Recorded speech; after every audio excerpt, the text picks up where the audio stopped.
Hola, buenos días. Mi nombre es Juan Pablo Crevijo y vengo a presentar sobre la culpa y la responsabilidad. Eh, en sí, quiero iniciar por las relaciones de causalidad. Estas son las acciones que se presentan ante un daño y cómo hay una relación entre estas hacia las personas para que se genere ya el pago de este daño. Dado que cuando se genera un daño, siempre debe haber un método para pagar este y que este sea sanado. Y en sí, la relación de causalidad tiene tres puntos principales, que es la relación de causalidad, la causa y el nexo de causalidad. La causa en sí es la acción o el daño que en sí sirve como evidencia para probar que la relación de causalidad fue real.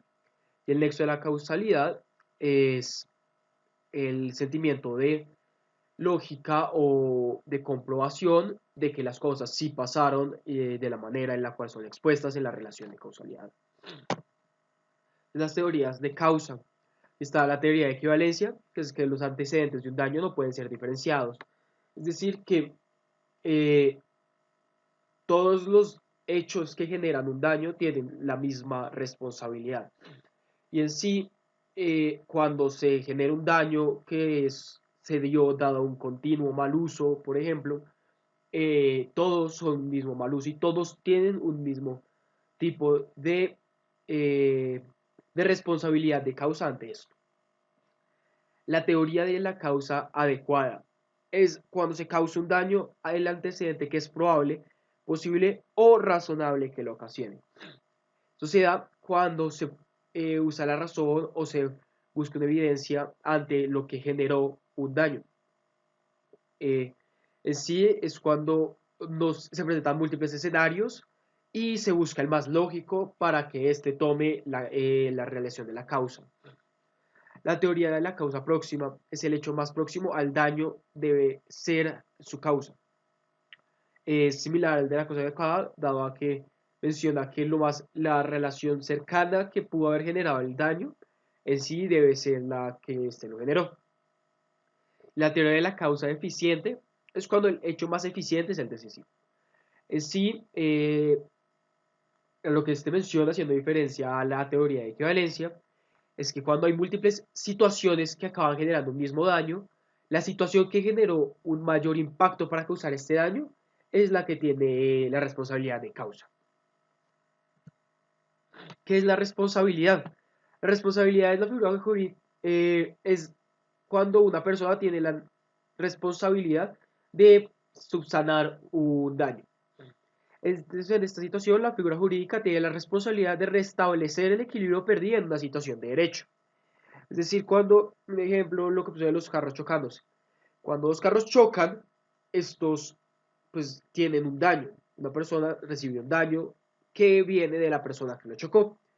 La persona que lo chocó tiene la obligación de restablecer el equilibrio de la otra persona. O pues así arreglar el carro y subsanar este daño. Y un individuo es responsable cuando es susceptible de ser sancionado independientemente de que haya cometido o no un acto jurídico. Sí, esto se refiere a que hay situaciones contractuales y extracontractuales, las cuales las contractuales son cuando hay un pacto y las extracontractuales es cuando no hay un pacto, pero igualmente se genera un daño.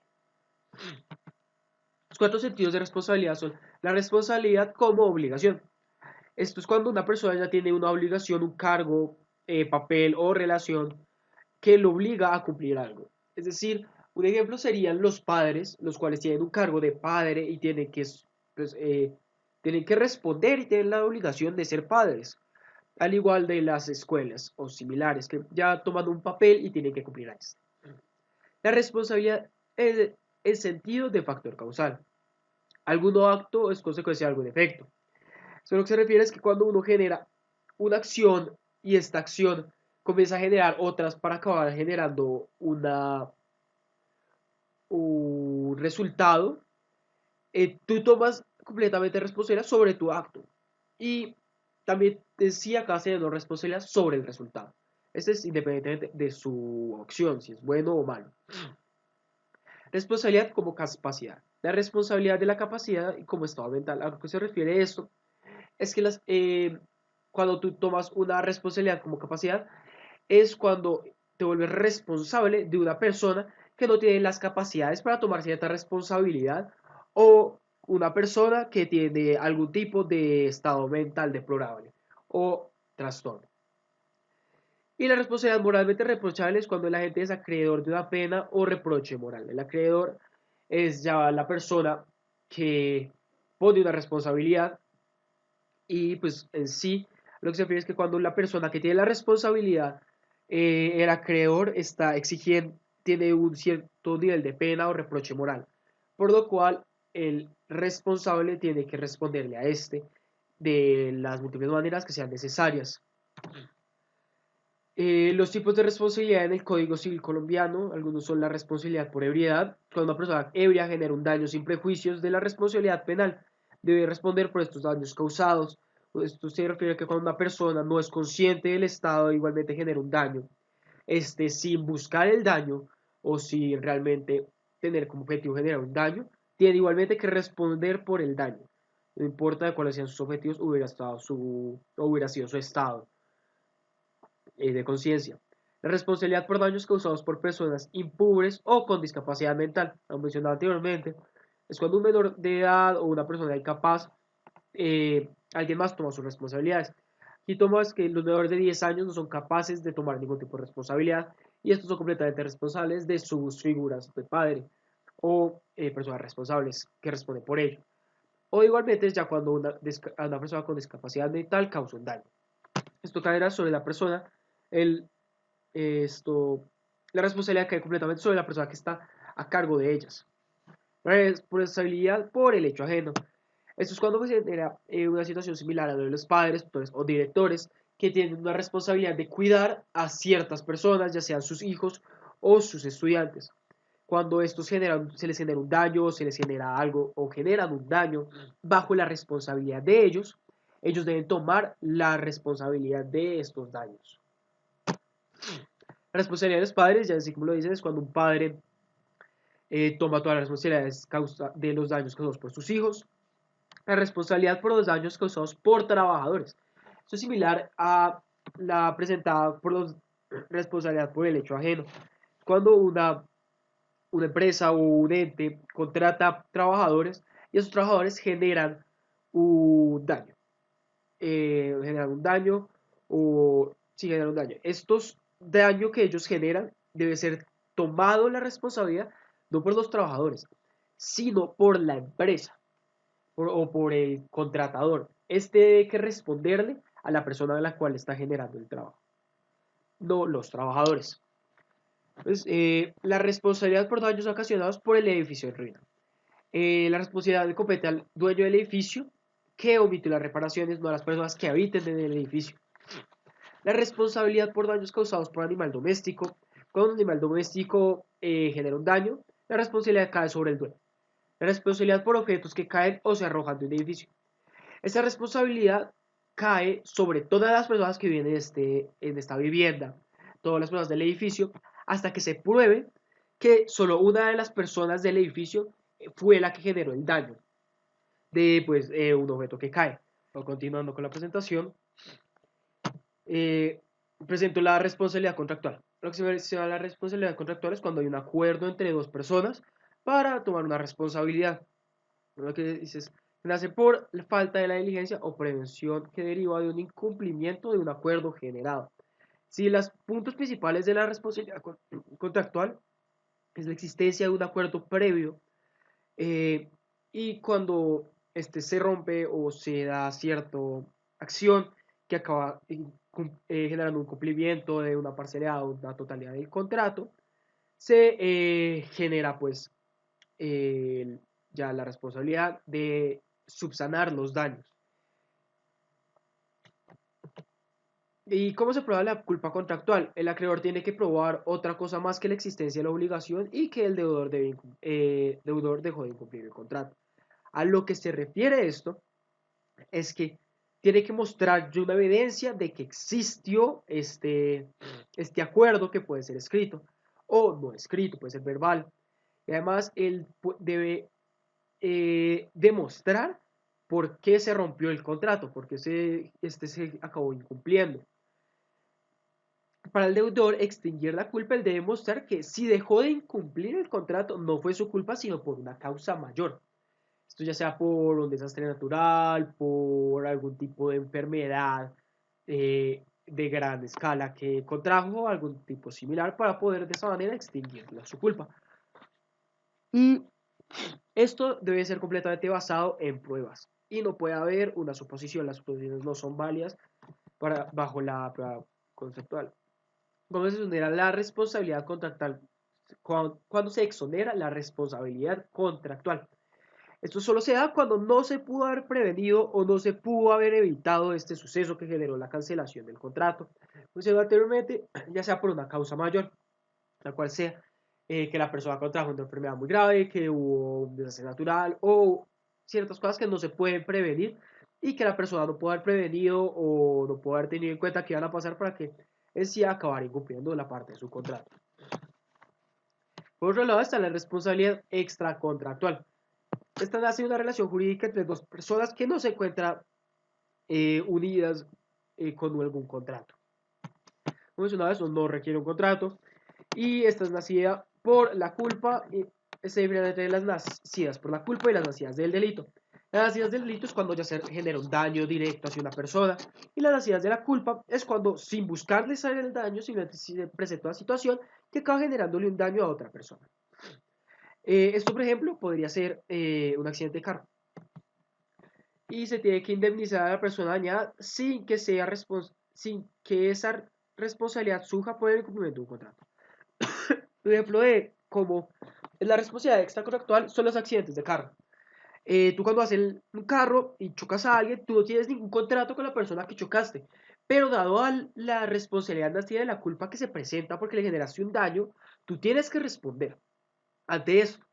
Ya una nacida del delito sería simplemente un ejemplo de un ladrón. Un ladrón te intenta robar, rompiendo el código penal y te hace un daño. Si este ladrón es cogido y pues va a tener que pagar la responsabilidad que te generó. Esto ya sea de alguna manera indemnizándote o pagando su tiempo en la cárcel, similares. ¿Cómo se exonera la responsabilidad extracontractual? Como la responsabilidad extracontractual no presenta ningún contrato, esta solo se da cuando una persona puede reducir la acusación que se le da o compartirla con distintas personas. Una situación podría ser, como mencioné anteriormente, cuando se chocan carros. Entonces, si tú vas en tu carro y a ti te chocan y dado ese choque chocas a la persona de adelante, tú puedes exonerarte de esta responsabilidad, dado que la persona que te chocó a ti fue la que generó que chocaras a la de adelante. De esta manera estás compartiendo la responsabilidad de chocar a la de adelante, echándosela a la persona que te chocó atrás. Esta es la única manera de exonerar la responsabilidad extracontractual, es probando que la generación de tu acción fue culpa de alguien más y que tú en sí no pudiste haber evitado que esta cadena se propagara a otra acción que generara un daño. La clasificación de las responsabilidades jurídicas son, es decir, la responsabilidad directa. Cuando cometes un acto antijurídico, rompes la ley y te cae ya pues la responsabilidad de subsanar o de pagar ante esta. La responsabilidad indirecta es susceptible de ser sancionada por la conducta de un tercero. O sea, anteriormente esto se genera cuando una persona te genera un daño y tú en reacción a esta generas un daño. Esto generando pues que en sí la persona que recibe el daño final es el resultado de una conducta de un tercero, que no es directamente tuya. La responsabilidad subjetiva. Se requiere que el sujeto haya querido o previsto un resultado antijurídico. Cuando se pone en riesgo, se acaba generando una acción que genera un daño y la persona responsable prevenía que esto sucediera.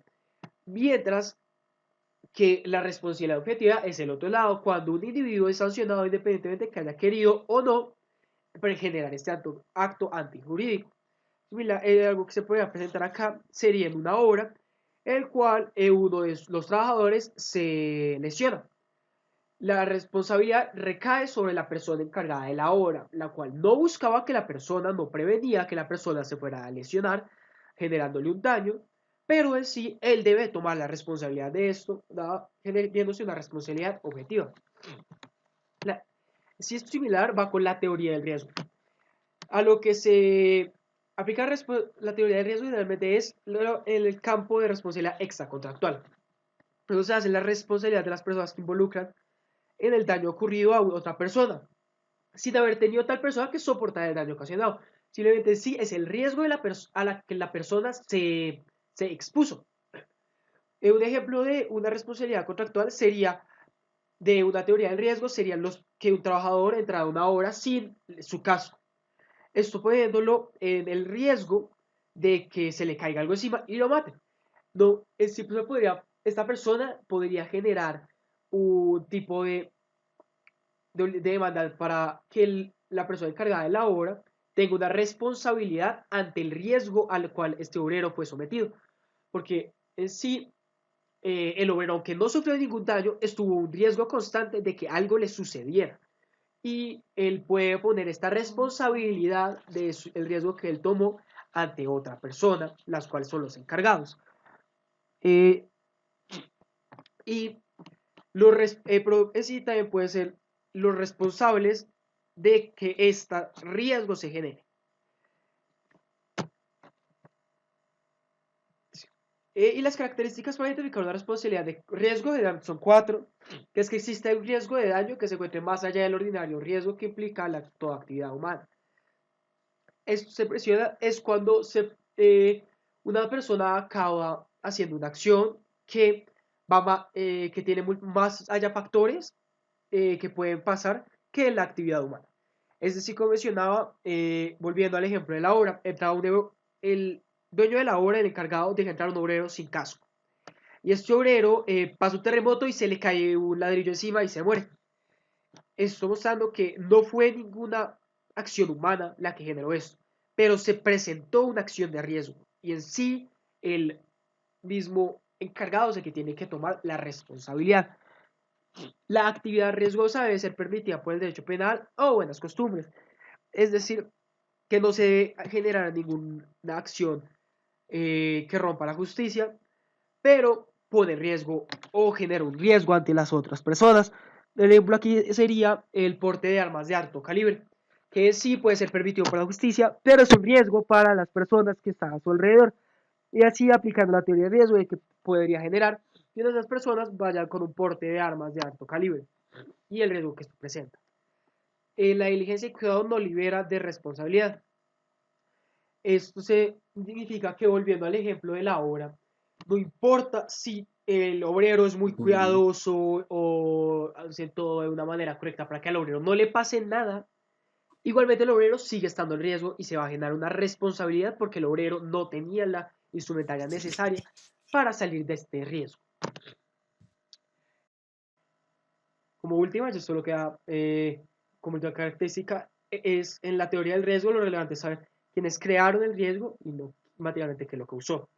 Se refiere a esto es que sí se necesita saber quién fue la persona que puso a los demás en riesgo para saber quién realmente es el responsable de este riesgo y no lo que generó la causa que generó el daño.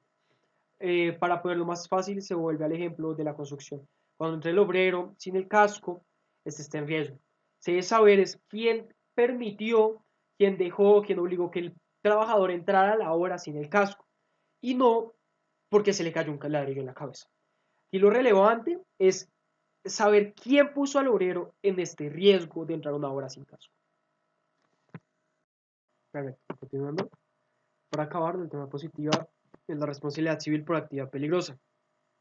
Sí, lo que dice el Código Civil es que la eminencia de un peligro que aborda la capacidad de prevención o resistencia común de los seres humanos son las características determinantes para definir una actividad peligrosa.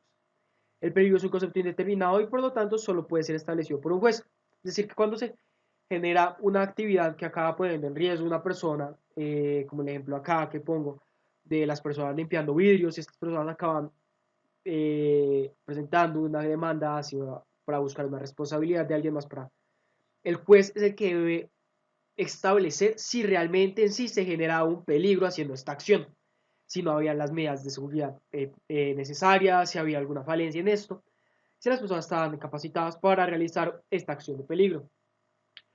Y lo cual solo puede ser establecido por el juez cuando se presenta una situación en la cual una persona exige que se genere una responsabilidad civil por actividades peligrosas. El único que puede determinar si esta actividad realmente era peligrosa o el peligro de este concepto en sí es el juez que toma el caso. Este también dice que demostrar los hechos que determinan el ejercicio de una actividad peligrosa y el prejuicio sufrido. Y será el demandado quien deba comprobar que el accidente ocurrió por la imprudencia exclusiva de la víctima. Lo que se refiere a esto es que cuando ya se generó un daño, una acción peligrosa y se generó un prejuicio, el demandado lo que tiene que probar para exonerarse de esto es que no se generó porque hubo una actividad peligrosa o una responsabilidad, sino que esto se generó porque si la misma víctima fue la que tomó acciones que volvieron la actividad que estaba generando una actividad peligrosa. Entonces, si volvemos al ejemplo de las personas que limpian vidrios a alta altura, si esta persona acaba teniendo un problema y acaba sufriendo un prejuicio, eh, la persona va de, y pone esta demanda, expone esta responsabilidad civil por actividad peligrosa. Lo que mostrar el juez es inicialmente que la actividad realmente fue generada de una manera correcta y que si no había peligro. Lo que debe mostrar el demandado es que él brindó todos los servicios, todas las cosas que se debían prevenir para que la actividad no fuera a generar ningún prejuicio, pero se generó este prejuicio fue por la imprudencia de la persona que limpiaba los vidrios en este caso. Y pues esas son las biografías de mi presentación. Muchas gracias.